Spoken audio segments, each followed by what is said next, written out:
Qué bueno lo que vivimos nosotros en nuestra experiencia cúltica. Gracias a Dios por esta jornada de culto del día miércoles reservado para la salud mental.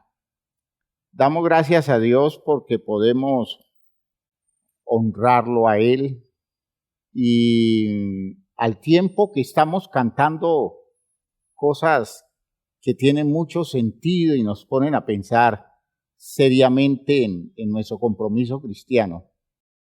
Nosotros tenemos el gusto de decirle al Señor cosas que se merece, porque la alabanza que le estamos dando surge del reconocimiento de la grandeza de Él, de la aceptación de su poder y de su generosa y buena voluntad para con nosotros. Por eso nuestro tiempo de alabanzas es un tiempo hermoso, es una experiencia gratificante y muy estimulante desde el punto de vista espiritual. Estamos enfrentando problemas muy serios en la vida del ser humano que a lo largo de generaciones y generaciones son problemas que se mantienen vigentes porque no hay una disposición sincera para trabajarlos, porque por otro lado no se desarrollan herramientas válidas y en muchas ocasiones los males se ven pero no se reconocen como malos. Nos enfrentamos al espíritu de la soberbia, de la altivez, del orgullo. Y necesitamos entonces que Dios nos ayude a descubrir el fondo de este tipo de problemas, no solamente a descubrirlos en nosotros, sino ver en qué forma podemos enfrentarlo con la claridad del conocimiento de Él. Necesito de tu ayuda, de tu espíritu en mi vida, para controlar mi orgullo y aceptar que no importa otro argumento más que el tuyo, que es eterno y que has planeado para mi comodidad. Hoy te entrego todo mi ser, oh Señor, y tu voluntad hoy será mi razón. Dame fuerzas para luchar, a mi presunción doblegar. Desde hoy, el centro de todo eres tú. Una gran disposición. Esto es una enorme decisión, volver a Dios el centro, descentrarnos nosotros para que podamos tener una perspectiva objetiva de la vida desde donde Dios quiso que nosotros estuviéramos. Gracias a Dios. Vamos a orar, a pedirle a nuestro Dios que nos dirija en esta reflexión que vamos a hacer en esta noche, que nos bendiga, que nos dé una claridad mayor, que nos permita una visión cada vez más objetiva de este asunto y maneras de trabajarlo en nosotros en la medida en que lo vayamos encontrando expresándose en nuestra vida diaria. Que Dios nos dé recursos suyos. Padre eterno, gracias te damos porque esta oportunidad es extraordinaria. Este lugar en el que nos encontramos es maravilloso y podemos decir que tenemos el gusto de enfrentarnos a nosotros mismos con la provisión que tú nos das. Podemos vencernos a nosotros, podemos superarnos a nosotros, Padre Santo, y por eso te pedimos la ayuda de tu palabra, que es un poder especial, obrando, iluminando nuestro ser para hacer discernimiento objetivo de nuestra condición y al mismo tiempo para encontrar la forma adecuada de ir venciendo las condiciones inadecuadas, las condiciones imperfectas que existen en la vida nuestra.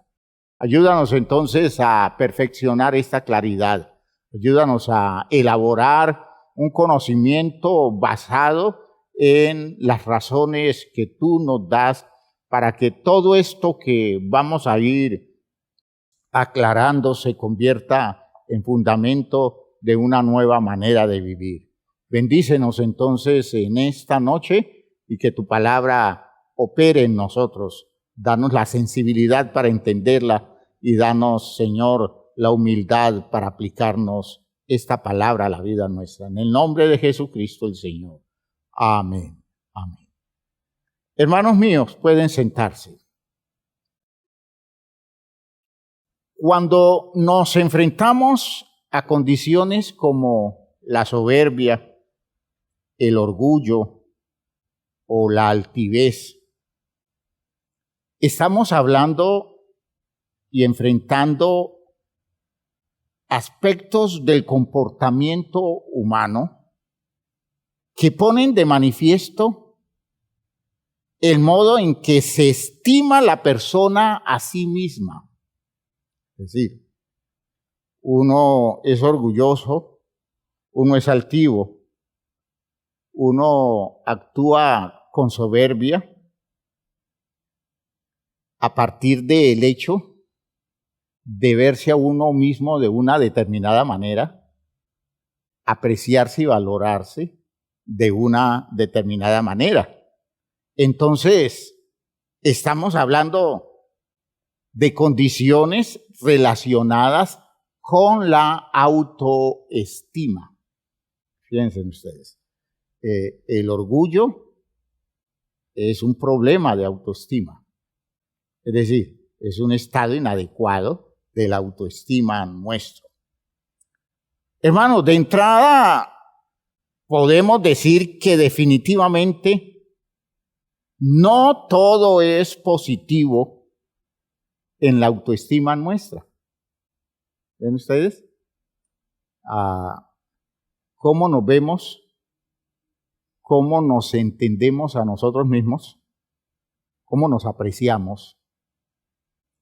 A veces la manera de hacerlo no es saludable, ¿ya? De otra manera expresado, tenemos que decir que en muchas ocasiones hay una autoestima que no es positiva, sino negativa. Una autoestima negativa. Y usted diría, pero eso, ¿por qué llamarlo autoestima? Bueno, es la forma de dejar ver el sentido negativo de el aprecio que nosotros nos damos a nosotros mismos, aunque al vivirlo nosotros no sentimos que estamos atacándonos a nosotros mismos o que estamos actuando inconsecuentemente con el valor objetivo de nuestra vida, pero fíjense ustedes que en el esfuerzo por eso del principio de amarnos a nosotros mismos, caemos en un juego equivocado que nos distorsiona la realidad. ¿Ya? Una autoestima, hermanos míos, que no contribuye a la dignidad humana, sino que atenta contra ella, desde el territorio de las posturas que toma la misma persona. Cuando una persona es soberbia, cuando una persona es altiva, la persona está juzgándose como alguien que está haciendo todo el esfuerzo por dignificar su propia vida y darle los espacios que le convienen a él como persona en función del valor que se da.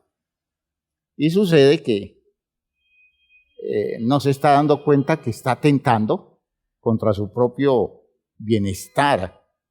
Una autoestima que le hace un pobre servicio a la persona, pues la conduce a donde no debería conducirla, a la infelicidad. Lo triste de las personas orgullosas es que creen que están defendiendo su fuero y sucede que están condenándose para nunca ser felices. Porque esas posturas están indicando que la persona tiene una pobre visión de sí mismo y eso se convierte en la única forma que tiene de verse a sí mismo. Esa es su autoestima. Solo que su autoestima está indicando, por ejemplo, enormes complejos.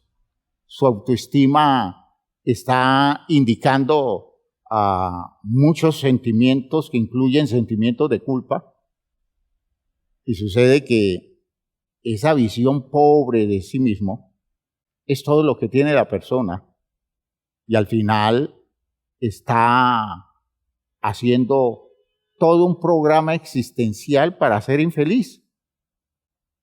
Y fíjese que tiene que ver con su autoestima. Ese es el punto en el que yo quiero que ustedes entiendan que esa es la forma como se puede amar a sí mismo la persona. No tiene otra forma de expresarlo, no tiene otra forma de vivirlo, porque no cuenta con más recursos. Puedo comparar eso con la condición de una enfermedad autoinmune. Las llamadas enfermedades autoinmunes se producen porque las sustancias y las células defensivas del organismo, tratando de proteger, tratando de guardar este organismo, termina agrediendo el cuerpo, agrediendo sus propias células y generando un daño que enferma a la persona y puede conducirla a la misma muerte. Piensen ustedes que las enfermedades autoinmunes son acciones defensivas, entiendan, acciones defensivas del cuerpo. Y esas células o esas sustancias que van a defender el organismo terminan haciendo un trabajo tan agresivo, lo digo de una manera sencilla, que al final lesionan los propios órganos y entonces aparecen males como si algo extraño estuviera sucediendo y sucede que son las condiciones propias del organismo buscando proteger y defenderse de los males. Termina destruyéndose a sí mismo. Bueno, algo sucede acá con las posturas altivas y soberbias. Las personas no toman esas posiciones para decir es que con esto yo quiero maltratarme o agredirme. No, las personas hacen eso es precisamente para darle validez a las condiciones de la propia vida, a la condición del propio ser de la persona. Pero sucede que al hacer su mejor esfuerzo, lo único que consigue es dañarse a sí mismo. Y sin embargo, la persona queda convencida de que no hay mejor forma de defenderse frente a las agresiones del medio. En el texto de Efesios 5:29, el apóstol Pablo, aclarando la figura del matrimonio y el tipo de vínculo que se establece entre el hombre y la mujer en la relación de pareja, mostrando cómo el hombre debe amar a la esposa, entendiendo que la esposa es su propio cuerpo. Él dice en ese versículo una frase: nadie aborreció jamás a su propia carne. Es decir, nadie ataca a su propia vida, a su propio organismo. Se supone que nosotros nos amamos a nosotros mismos. Principio bíblico. Nosotros nos amamos a nosotros mismos. Y sin embargo, hermanos míos, ese amor se expresa de una forma tan lesiva que nosotros terminamos dañando nuestros espacios relacionales para defender, entre comillas, la integridad, la dignidad y la particularidad de nuestro ser. Y entonces somos orgullosos, somos altivos, somos soberbios. Y si nos preguntan qué estamos haciendo, pues nosotros respondemos, es que yo me estoy amando a mí mismo. Y la Biblia me pide que yo me ame a mí mismo.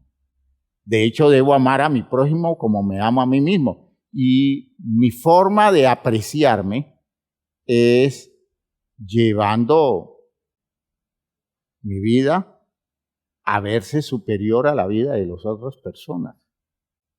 La gente cree que con eso está posicionándose y con eso lo único que está haciendo es agredir su posición válida en la vida, agredir el territorio de sus posibilidades, es dañar el espacio de bienestar que Dios le da.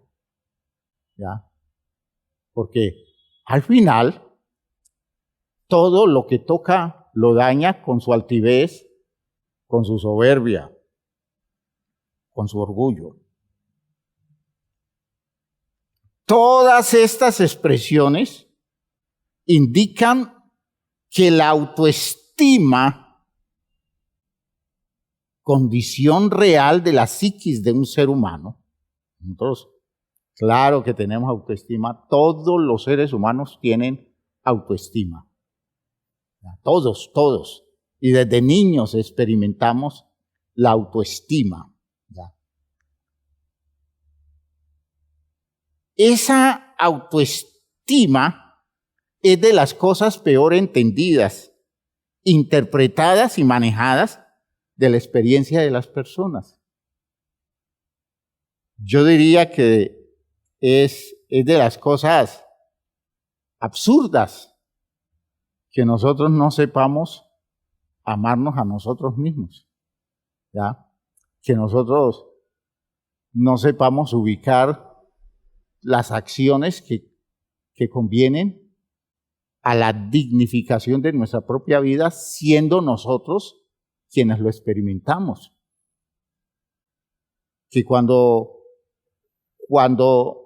tratamos de entender cuáles son las cosas que nosotros debemos hacer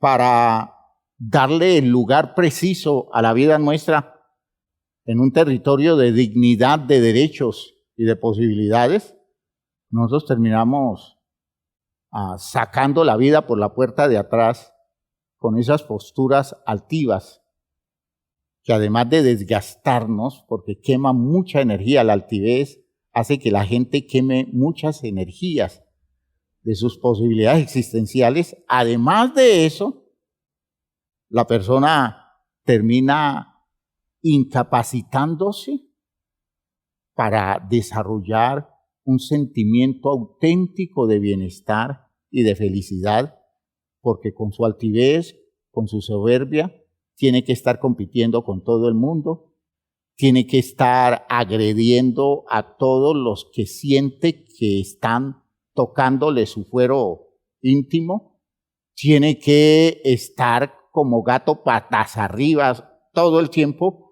luchando contra el ambiente que siente que lo agrede, pero es una manera distorsionada de interpretar su ubicación en la vida, en entender las cosas que objetivamente están pasando, y todo se le vuelve una carga, todo se le vuelve un conflicto, todo se vuelve una lucha, cuando lo que Dios le está diciendo es, si entendieras las cosas como son, tendrías paz, podrías disfrutar, podrías descansar, podrías tener reposo.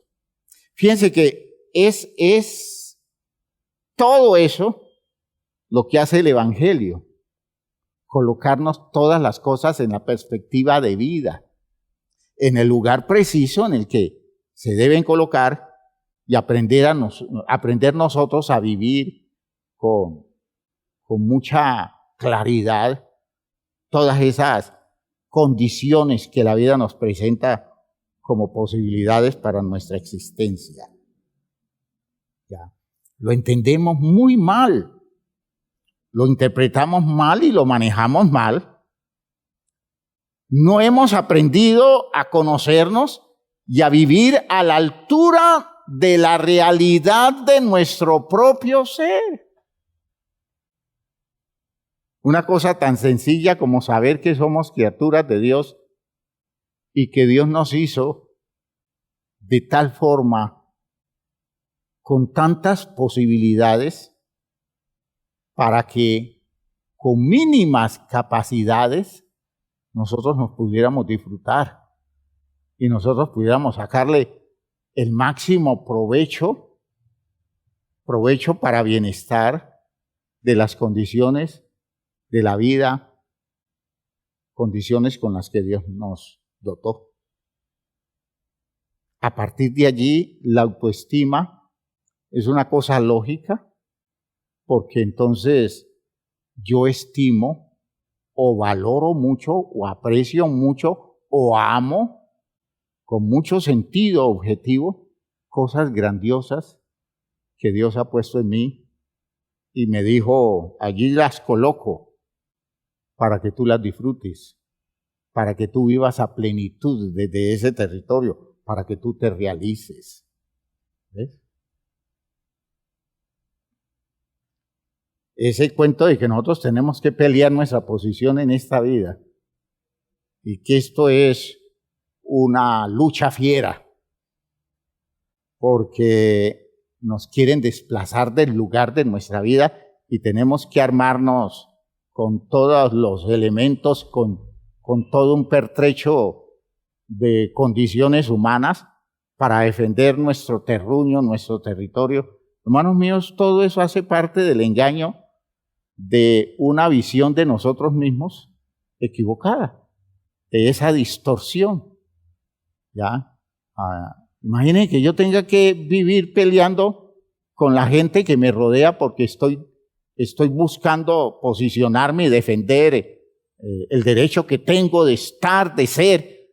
Ay, hermanos míos, cuando a la hora de la verdad, si yo pudiera ver a esas personas con los ojos ideales que debo verlos, yo tendría oportunidad de disfrutarlos y de disfrutarlos mucho más que generarme un conflicto con ellos a partir de los malos entendidos producto de la falsa interpretación que hago del valor y el sentido de mi propia vida.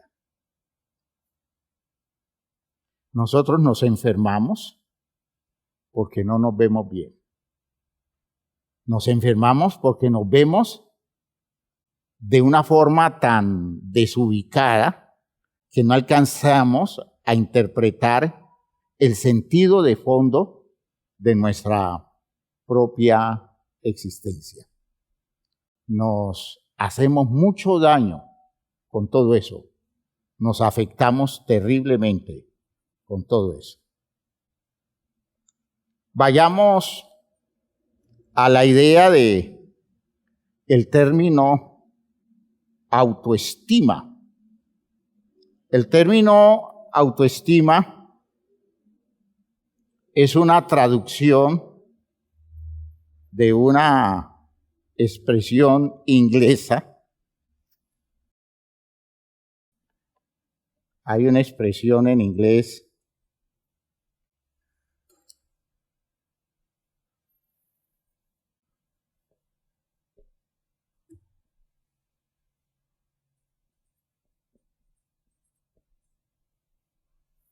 self-esteem,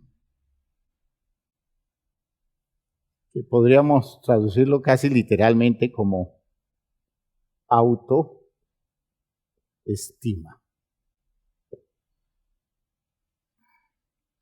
Es, podríamos decir, el amor a mí mismo, ¿ya? La valoración, el aprecio a mí mismo. ¿Y qué denota eso? Está indicando la íntima valoración que una persona hace de sí misma. es la estimación de sí mismo, es decir, es el modo en que la persona se ama. Esto es, entonces, el amarse a sí mismo. Recuerden que es el principio bíblico, ¿no? Recuerden eso, ¿ya? Está incluido en un mandamiento de la ley de santidad. La ley de santidad son unos textos especiales que se encuentran en el libro de Levítico. Unos textos que tienen un valor especial porque son textos que tienen contenidos legales muy avanzados. ¿Ya? Ese versículo, en el capítulo 19, el versículo 18 del texto de Levítico, es un texto de enorme valor, de enorme sentido en eso de la formación de ellos, en la experiencia de comunión de ellos como pueblo. Leo desde el versículo 17, dice: no aborrecerás a tu hermano en tu corazón. Vean ustedes. Es decir, ¿qué quiere decir eso? No se llene de resentimiento. No mantenga un malestar por mucho tiempo porque se le va a convertir en odio y se le va a convertir en amargura. Y es gravísimo que usted eso lo sienta contra su hermano.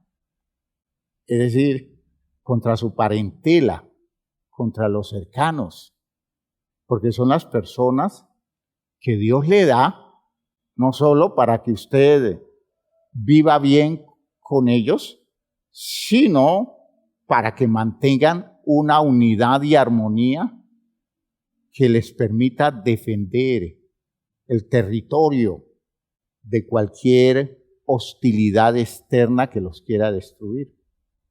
Si ustedes se llenan de odios, se llenan de desprecios, de amarguras en el seno de la familia, ustedes hacen las familias débiles, fáciles de destruir, de ataques externos, como consecuencia de una mala formación de la red protectora que la familia debe tener como territorio de posibilidades para cuidarse entre todos, protegerse y salir adelante.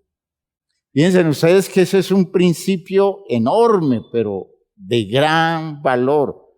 Tú no te vas a llenar de razones de odio. No aborrecerás a tu hermano en tu corazón. La palabra la podríamos traducir: tú no guardarás rencor contra tu hermano. Razonarás con tu hermano, es decir, hablarás cara a cara con él. En otras palabras, tienes que decirle la verdad. Acostúmbrate a decirle la verdad a tu hermano. Dice, razonarás con tu prójimo, es decir, con la persona cercana, con la persona con la que convives, con la persona con la que te relacionas cotidianamente. Razonarás con tu prójimo para que no participes de su pecado. Piensen ustedes que es todo una cosa de orden preventivo y de orden curativo. ¿Ya? Si mi hermano está haciendo mal las cosas y yo me quedo callado para evitarme problemas, porque es que yo no quiero conflictos con él, yo no quiero estar en condiciones de entrar en dificultades con mi prójimo. Entonces me quedo callado. La Biblia dice, si tú haces eso, participas del pecado, te vuelves cómplice. Estás metido en el mismo problema, aunque tú no lo estés haciendo. Pero quedarte callado, cuando debes hablar, cuando debes expresar las cosas, no debes embucharte, sino que debes soltar oportunamente todo lo que tienes que soltar para que no te dañes alrededor de tus espacios relacionales. Dice, bueno, tú debes razonar, es decir, tú debes elaborar argumentos claros alrededor de las situaciones que se muestran como conflictivas. No te vengarás ni guardarás rencor a los hijos de tu pueblo, es una insistencia, sino amarás a tu prójimo como a ti mismo, y lo firma. Yo Jehová, es la firma. Es un mandamiento que te doy yo, tu Dios. Ese es el principio. Amar al prójimo como la persona se ama a sí mismo. Y este principio tiene unas implicaciones psicológicas enormes, de gran sentido, de gran valor, ¿ya? El amor a sí mismo fundamenta toda la ley en su dimensión horizontal. En la relación de los seres humanos entre ellos, todo está fundamentado en el amor a uno mismo. Si el amor a uno mismo es sano, uno tiene oportunidad de desplegar un amor válido hacia sus espacios relacionales con los otros seres humanos, ¿ya? Pero si el amor a uno mismo está enfermo, por ejemplo, una enfermedad como la soberbia, es un problema equivocado del amor a uno mismo, ¿ya? Si estoy enfermo a ese nivel, entonces estoy afectando todos mis espacios relacionales con las personas que están a mi alrededor. Entonces, daño espacios preciosos que Dios me ha dado para que cultive o para que los sostenga con criterio protector. Y entonces estoy exponiendo los territorios cercanos de mi vida, que son mi familia, que son mis espacios laborales, mi vecindario, los estoy exponiendo a quebrantamientos y a lesiones como de distanciamientos, con odios, con resentimientos, producto del impacto de mi soberbia, de mi altivez, producto del efecto de mis complejos, producto del impacto de mi espíritu, podríamos decir, de mi amor propio desmedido, desubicado. Y eso es triste, porque entonces me quedo sin espacios para mi propia vida. Escuchen lo que estoy diciendo. Me quedo sin espacios para mi propia vida. Convierto los territorios de mi vida en espacios quebrantados que cuando los puedo usar o los quiero usar, no resisten la demanda de la presión relacional a que son sometidos. Todo se me desbarata alrededor y entonces yo comienzo a hacer expresiones típicas de situaciones así. ¿Yo por qué soy tan de malas? ¿Por qué a mí todo se me daña? ¿Por qué todos a mí me agreden? ¿Por qué la gente ha sido conmigo así? Y sucede que no me doy cuenta que no solo he generado muchas cosas para que esas situaciones se produzcan, sino que he interpretado terriblemente cosas preciosas que Dios me ha dado porque no tengo ojos, no tengo sensibilidad para apreciarlas bien, porque no he podido aprender a desarrollar un genuino y valioso afecto por mí mismo. ¿Ya? No lo he aprendido a desarrollar. Lo natural, hermanos míos, es que cada persona haya de estimarse a sí misma, ¿no? Eso es lo natural. Cada quien se tiene que estimar a sí mismo. ¿Ya? La frase de mucha gente, si yo no me quiero a mí mismo, ¿quién me va a querer? Y de fondo tiene alguna razón, ¿ya? El problema es que si no se quiere a él mismo, no da la oportunidad a que otro lo quiera. ¿Por qué? Porque su negación a amarse impide que genere la correspondencia con otra persona y entonces esa sabiduría del principio del mandamiento allí queda expresado. Yo no me amo a mí mismo, por tanto yo no amo a nadie. Es decir, a mi prójimo no lo amo, porque si no me amo a mí mismo, ¿con qué amor voy a amar al prójimo? Sino con el amor con el que yo me amo.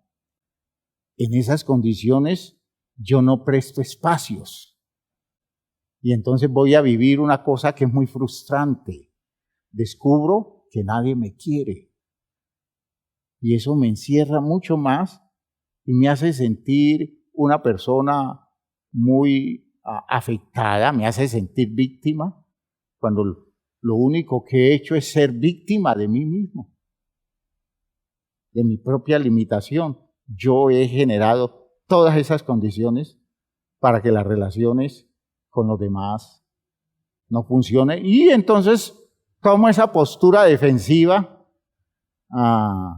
de defenderme con altivez, con soberbia, que es parte del desafecto, ¿ya? Podríamos decir, de ser yo tan mal querido por mí mismo, mal querido por mí mismo, no es el origen en los otros.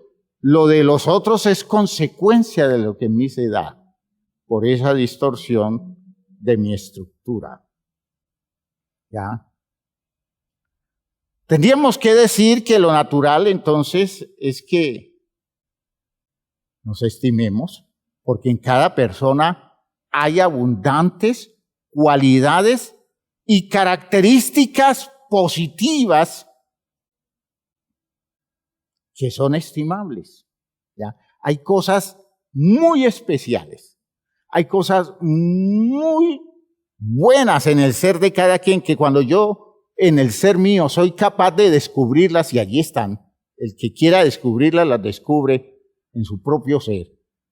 Cuando las descubre, se da cuenta que lo que tiene es digno de estimarlo, de apreciarlo, ¿ya? Es digno de verlo amablemente, es digno de amarlo. Se va surgiendo una autoestima saludable, porque estoy viendo cosas muy válidas en mí y aprendo a apreciarlas y aprendo a darles el lugar grandioso que debo darles, que quiso Dios que yo les diera. Porque es cuerdo, por otro lado, apreciar la propia vida como una experiencia única que yo mismo estoy viviendo. ¿Quién está viviendo mi vida sino yo?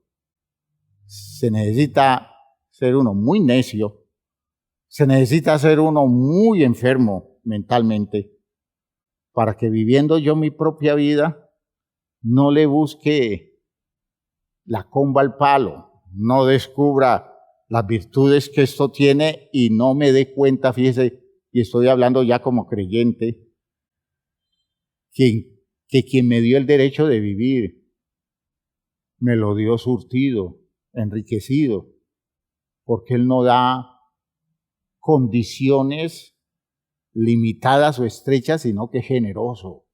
y amplio para dotarnos de condiciones que se podrían apreciar fácilmente y se pueden disfrutar. Por eso es natural, oigan lo que estoy diciendo, es natural que usted y yo nos estimemos a nosotros mismos, porque lo que hay por ver, lo que hay por encontrar, lo que hay por apreciar dentro de nosotros es enorme. Sin embargo, para estimar todas esas cualidades y características, es necesario conocerlas previamente. Escuchen lo que estoy diciendo.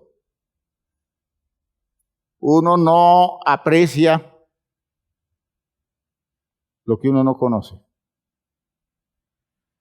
Y desgraciadamente la gente no se pone en la tarea de conocer lo grandioso de las condiciones de su propia vida. Esta es una de las razones por la que no todas las personas se estiman de la misma manera, porque hay quienes se conocen mejor que otros. Hay gente muy capaz de verse a ellos mismos con unos ojos especiales porque descubren temprano las cosas buenas que hay en ellos. Hay otros que se les van años y todo lo que aprecian son condiciones tan insuficientes que viven frustrados pensando que ellos han sido personas a las que se les ha negado la dotación que a otros se les ha dado. Y por eso viven amargados, viven resentidos, incómodos, molestos, frustrados, sintiendo que lo que tienen no les alcanza para una plenitud de vida. Y eso va configurando su baja autoestima, va dando las características de su baja autoestima. Hay muchas personas que más bien se desestiman, pues no se conocen en lo básico a ellas mismas. Fíjense que la base de la autoestima es un autoconocimiento. Escuchen lo que estoy diciendo. La base de la autoestima es un autoconocimiento. Sin embargo, aclaremos algunas cosas importantes. ¿Ya? Es que conocerse, hermanos míos, no es lo mismo que estimarse. ¿Ya? Yo conozco cosas que me facilitan estimarlas, pero el estimar algo no es lo mismo que conocerlo. Es decir, una cosa es el autoconocimiento y otra cosa es la autoestima. La autoestima. ¿Ya? La psicología emplea el término para hablar del autoconocimiento, el término autoconcepto. Autoconocerse es tener un concepto propio de sí mismo y eso es distinto y complementario de la autoestima.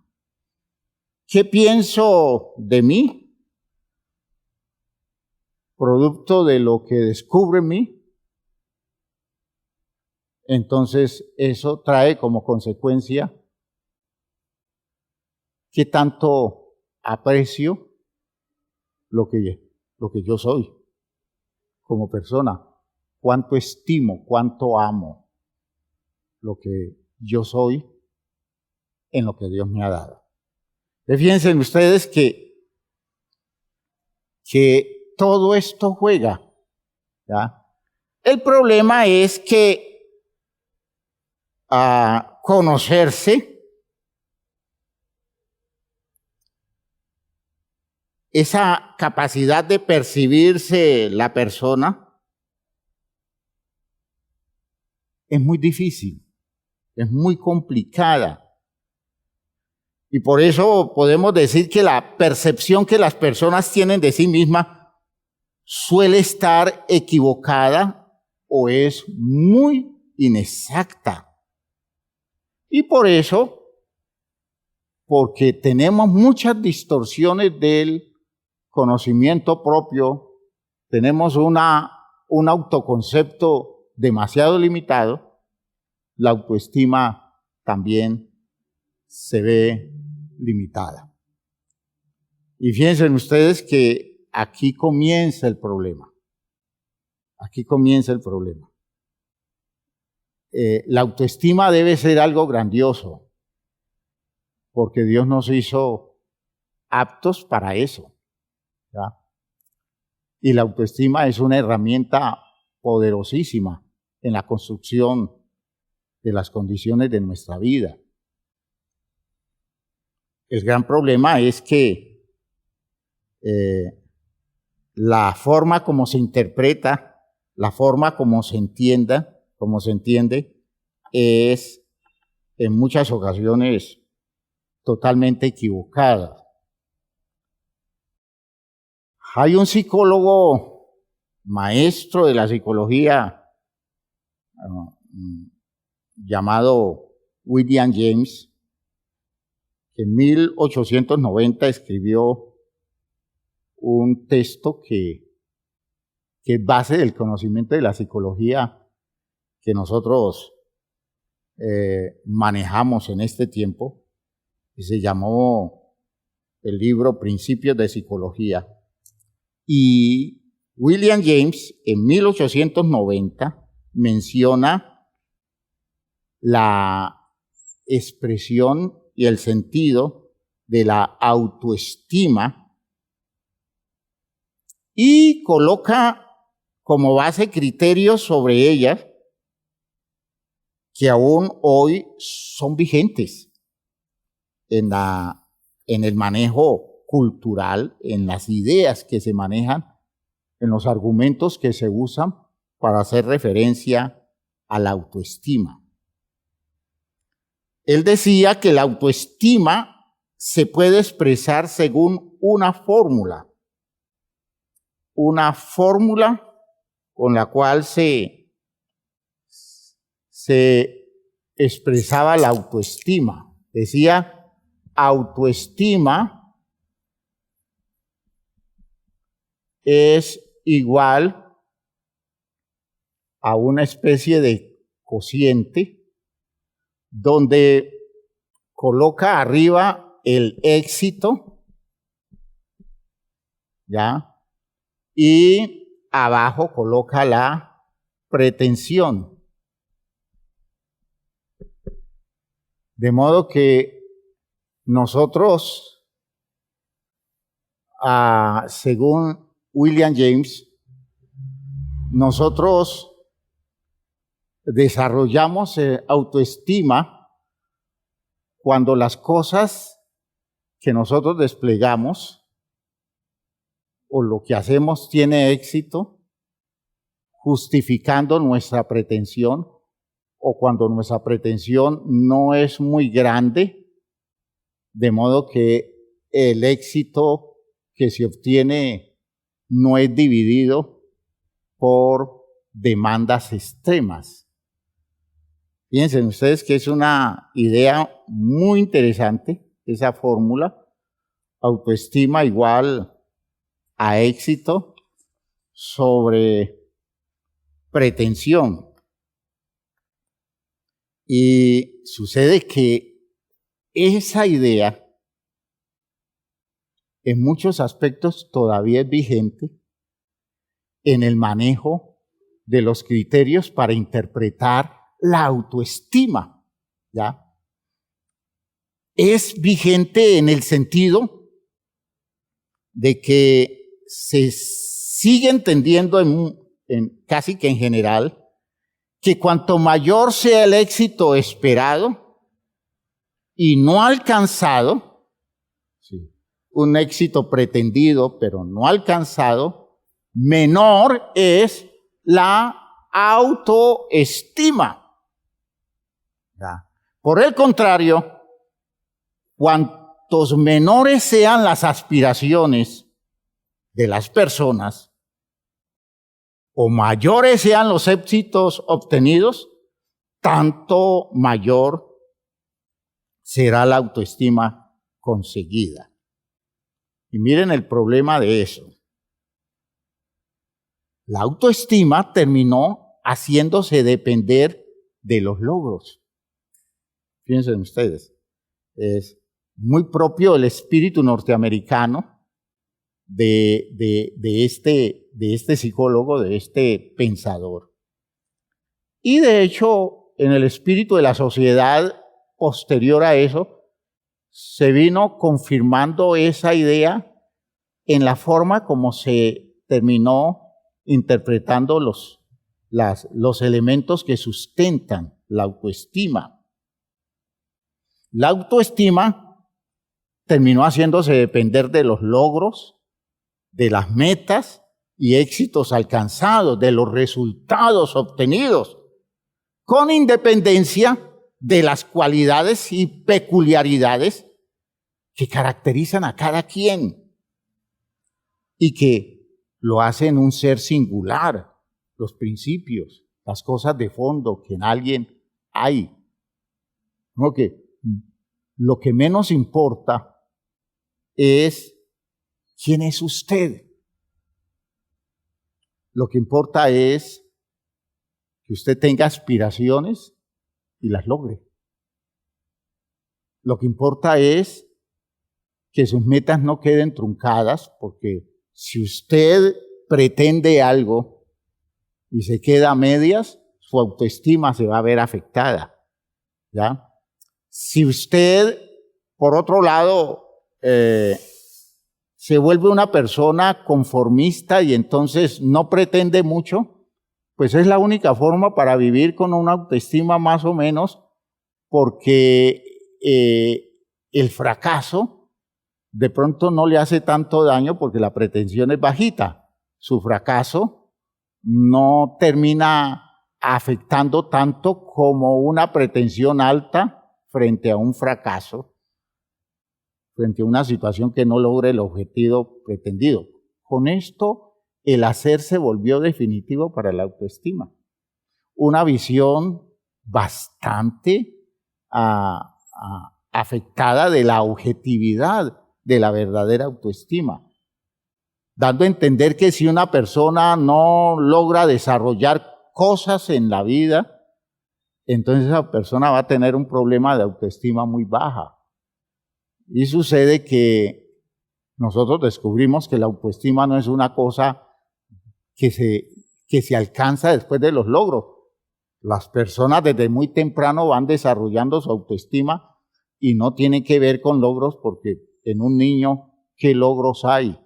Y yo debo desarrollar en la crianza condiciones que le permitan a mi hijo ir construyendo su autoestima, pero no en función de éxitos y de pretensiones, sino en función de un descubrimiento del valor real de su propia vida.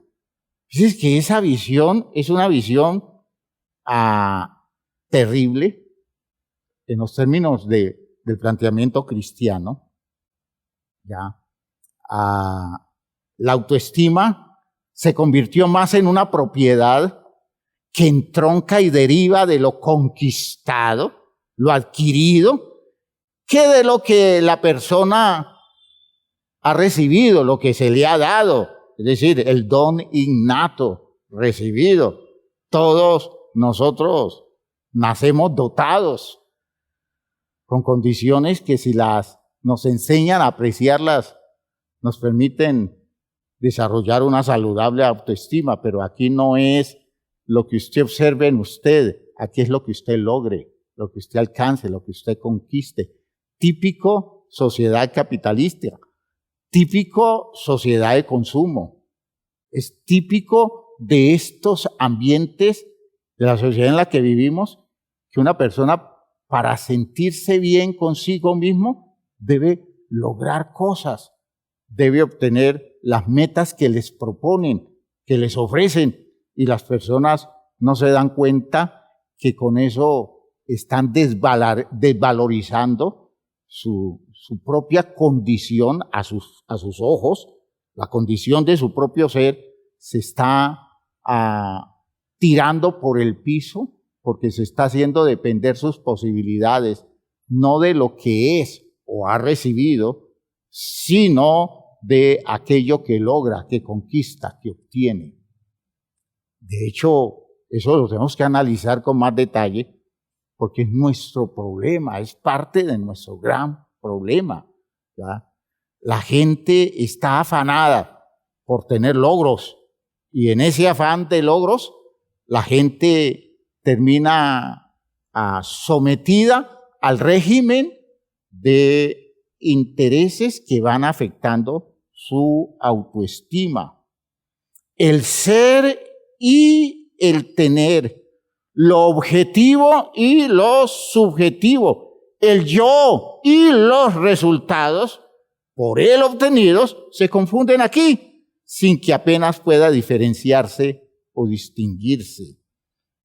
Una cosa es lo que yo soy, y esa debería ser la base de mi autoestima, pero no, lo que yo soy se mezcla con lo que yo tengo, con lo que yo logro, con lo que yo obtengo, y eso es muy triste, ¿ya?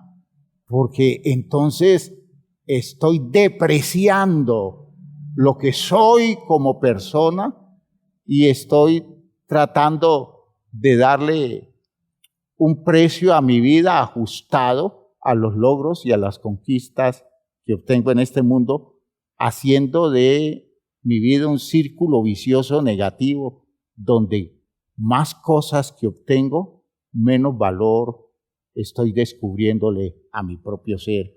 Y eso significa una autoestima negativa. Eso significa una autoestima enferma. Y eso es base para que yo tenga que resolver eso a través de la construcción de cosas inadecuadas como el orgullo, como la altivez, como la soberbia. Espero que me estén entendiendo muy bien este asunto, porque vean, hermanos míos, que estamos perdidos y nosotros los cristianos no podemos estar perdidos. Precisamente una de las cosas que justifican nuestra llegada a la iglesia es poder descubrir el valor de nuestra propia vida, es poder encontrarnos en una saludable autoestima y entonces regresarnos a la dignidad que Dios desde un principio nos dio, desde un principio nos entregó, nos permitió ser partícipes de una condición de dignidad que cualquier logro de esta vida jamás podrá darnos. Y esa es la base de nuestra autoestima.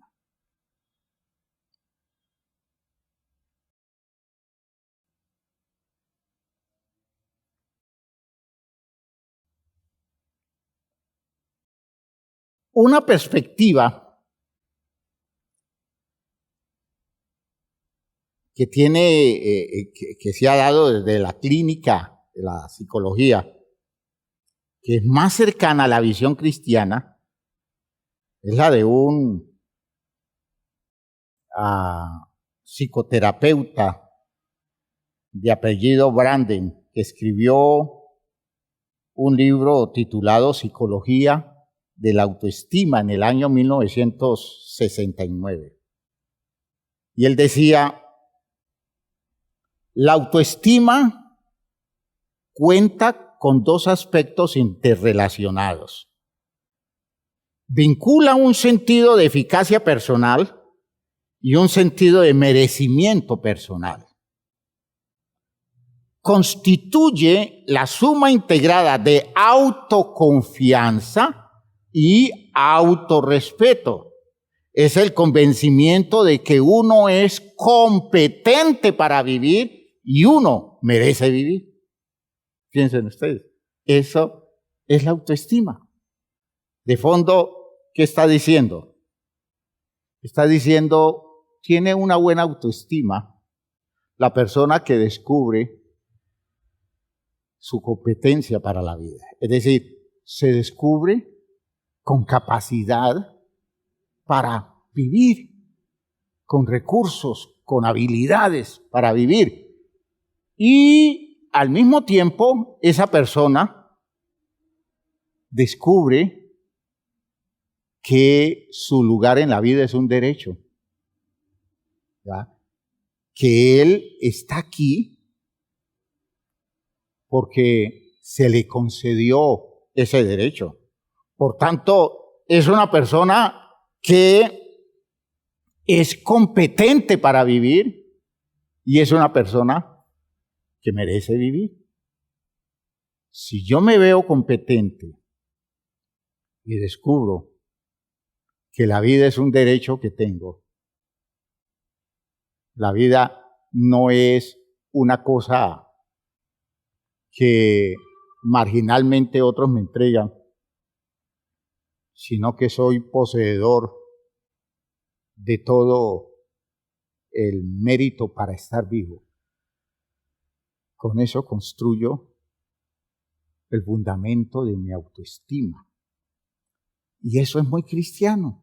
Fíjense que eso ya nos está metiendo a la interpretación cristiana de la autoestima, que nos puede llevar a ir enfrentando nuestras soberbias, nuestra altivez, nuestro orgullo. ¿Ya? ¿Por qué? Porque de acuerdo a eso, reconociéndonos nosotros como hechura de Dios, somos por tanto aptos y suficientes para expresar la vida. Dios nos hizo con esa dotación. Y aquí van descubriendo ustedes que en la base cristiana de la autoestima está nuestra fe, nuestras convicciones. No es lo que yo hago, no es lo que tengo, no es lo que el mundo me da. Es lo que he recibido de parte de Dios. Y eso lo he recibido como patrimonio. Y si yo tengo la visión de fe para verme a mí mismo objeto de ese territorio de la gracia divina, yo puedo decir que en mi condición de criatura de Dios estoy dotado y soy apto para expresar en mí la vida, porque así lo ha determinado Dios. Y por otro lado, fuimos hechos por razones trascendentes, recibiendo el mérito de quien nos dio el derecho de vivir. Yo estoy aquí no porque me metí a la fuerza, no porque yo impuse mi lugar aquí, no porque yo le dije a mi papá y a mi mamá, me engendran o se mueren ustedes. Yo no tenía cómo hacer eso.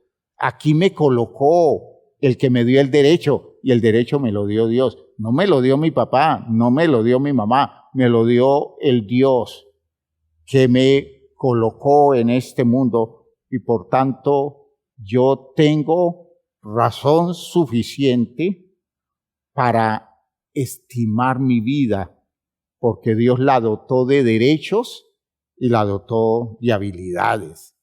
Tengo cómo vivir y tengo derecho a vivir.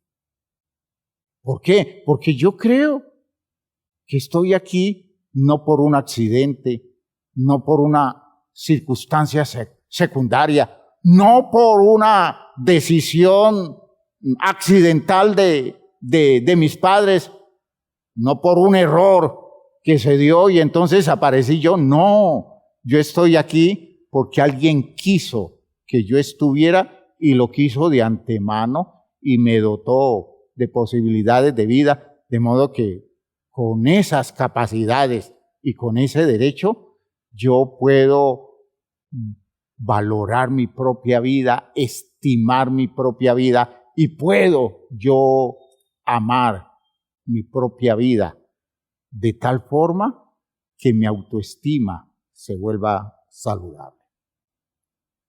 Es muy preocupante.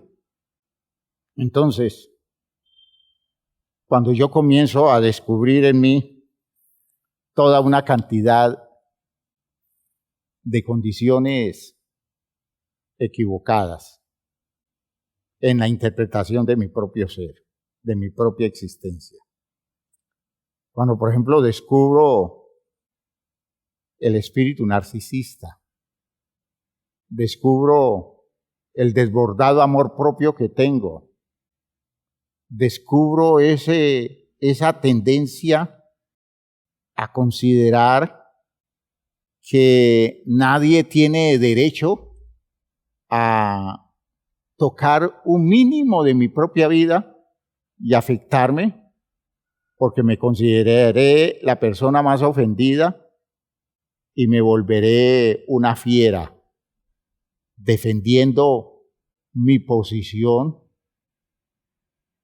de una forma desbordada. Hermanos míos, perdiéndome la oportunidad de disfrutar el derecho de vida que Dios me ha dado. Mis orgullos, mis soberbias son problemas de autoestima. Y yo necesito comenzar a descubrir en dónde ha fallado eso. ¿En dónde ha fallado eso? Porque esas cosas no aparecieron allí como un hecho lógico. No era lo correcto que apareciera, que yo necesitara salir por la ruta de mi soberbia. Esa es una expresión de una deformación, de una desubicación, de una alteración de mi autoestima, de una enfermedad de mi autoestima. Entonces necesito descubrir en dónde ha fallado el asunto, qué se ha distorsionado, qué se ha dañado, qué es lo inadecuado de ese proceso de la visión que debo tener de mi propia vida, en la que Dios me compromete dándome el mandamiento de que me ame tan saludablemente que pueda compartir ese amor en mi relación con las otras personas. Que Dios nos ayude. Espero que esto comience a ser claro. Ningún orgullo es gratuito. Ningún acto soberbio es gratuito. Toda altivez tiene un origen en una distorsión de mi visión de mí mismo. Ese alto concepto o ese desbordado concepto de mí mismo. Mi falta de cordura, como dice Romanos 12:3, que es el texto base de todas estas reflexiones. Esa ausencia de cordura en mí es el resultado de deformaciones, de condiciones mal manejadas, de condiciones mal orientadas, de un proceso de crianza equivocado, de una mala interpretación de las experiencias de la vida. Y por tanto, yo tengo que recrear todo eso para sanarme. Mis soberbias no se resuelven arrodillándome y diciéndole al Señor, Señor, quita de mí eso, porque yo tengo que sacarlo por la vía espiritual terapéutica que me permita recrear la visión que tengo de mí mismo. Si lo logro de esa forma, la soberbia se vence, la soberbia se supera. Si no, voy a estar todo el tiempo luchando con algo que va a ser persistente en mí porque no tengo otra manera de verme. Que Dios nos ayude. Pónganse de pie, por favor, hermanos míos. Estamos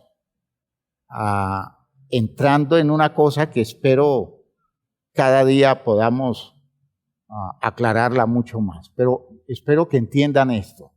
El problema es de autoestima. El problema es de autoestima. Y el problema de autoestima es problema de poco conocimiento de nosotros mismos.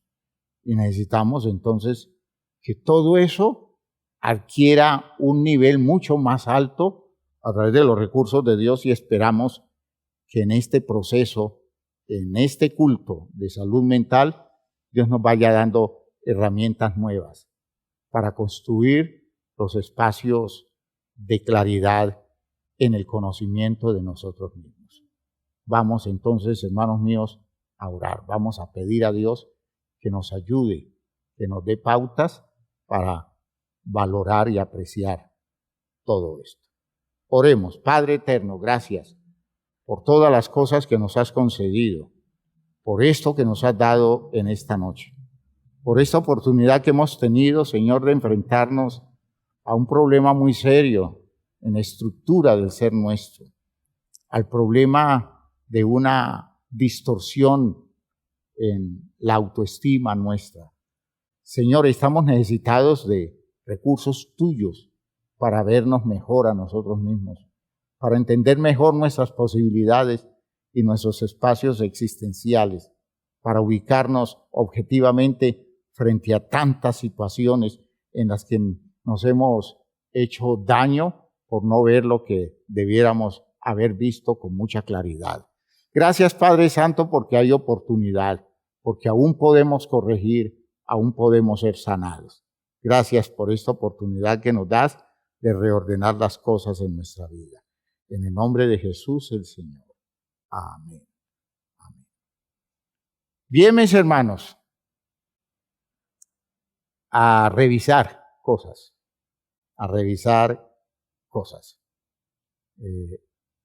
¿Cuánto hemos descubierto de lo que Dios nos ha dado para apreciarlo y para amarlo? Y desde allí construir una saludable autoestima. Estamos en el trabajo. Que Dios los bendiga a todos. Salúdense unos